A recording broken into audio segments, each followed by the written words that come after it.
가정 형편이 어려워 대학 진학 대신 취업을 택해 가게를 도왔던 착한 딸. 지난 15일 경기도 평택의 SPC 계열 SPL 제빵 공장에서 기계에 끼어 숨진 20대 여성 노동자의 이야기입니다. 이번 사고도 인재였던 것으로 확인되면서 공분을 사고 있는데요. 2인 1조 작업 원칙도 지켜지지 않았고 안전덮개나 비상제동 장치 등도 없었던 것으로 확인됐습니다. 근로자가 휴전체 이렇게 신체 일부가 말려 들어갈 위험이 있잖아요. 그런 기계 뚜껑을 열면 기계가 운전이 정지가 돼야 되는데 그런 설비가 없는 것이 문제인 거죠. 현재 고용노동부가 중대재해처벌법 위반 혐의로 SPL 대표를 입건한 상태인데요.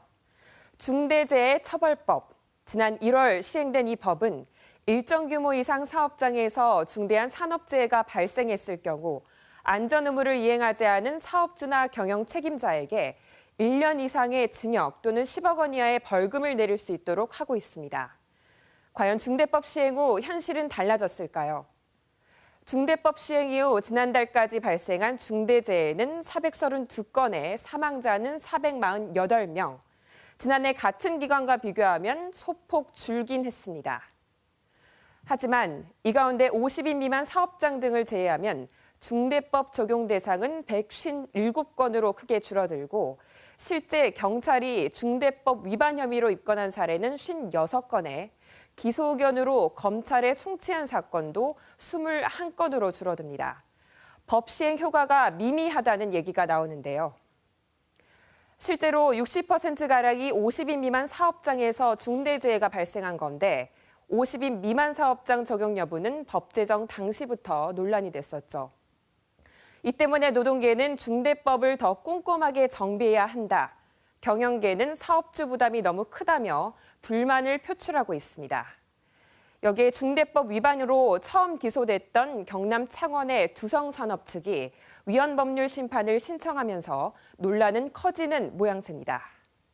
조금 불명확하고 추상적인 규정을 많이 갖고 있어서 예측 가능한 합리적인 법률로 중대재해법이 곧 종이 호랑이가 되겠구나, 사문화가 되겠구나. 지난 7월 기계 정비 작업을 하던 30대 노동자가 기계에 끼어 숨진 광주시 하남산단의 한 공장. 정비 작업 중이었지만 잠금 장치가 돼 있지 않아 다른 노동자가 기계를 가동하면서 사고가 난 건데 중대법은 적용되지 않았습니다. 특히 광주 전남의 경우 이처럼 중대법 적용이 되지 않는 50인 미만 영세 사업장이 전체의 90% 정도여서 실효성을 거두기가 더 힘들다는 이야기도 나오는데요. 전국의 상황도 다르지 않습니다. 올해 상반기 기준 산업재해 사망자 전체 446명 가운데 50인 미만 사업장 사망자는 352명, 전체 78%를 차지하지만 중대법은 적용할 수 없는 겁니다. 특히 제조업 비중이 높고 제하청 구조가 심각한 우리나라의 산업구조 특성상 처벌 강화도 중요하지만 이 산업재해 예방을 위한 지원과 제도 보완이 더 시급한 겁니다.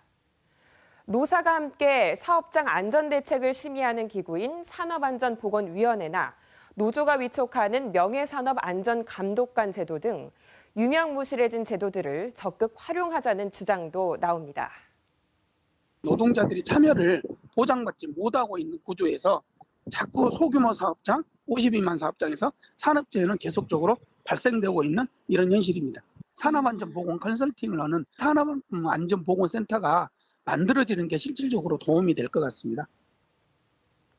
우리나라의 사망사고 만인율, 그러니까 근로자 10,000명당 산재 사망사고자 수는 지난해 기준으로 0.43, 일본과 독일을 훨씬 웃도는데요. 최근엔 코로나19로 배달 노동자 등 특수고용직 노동자의 산재 사고도 늘고 있죠. 정부는 이번 SPC 사망사고를 계기로 중대재해 감축 로드맵을 만들어서 조만간 발표하기로 했는데요. 일하다 죽지 않는 안전한 사회를 만들기 위해서 모두가 힘을 쏟을 때입니다. KBS 뉴스 하선아입니다.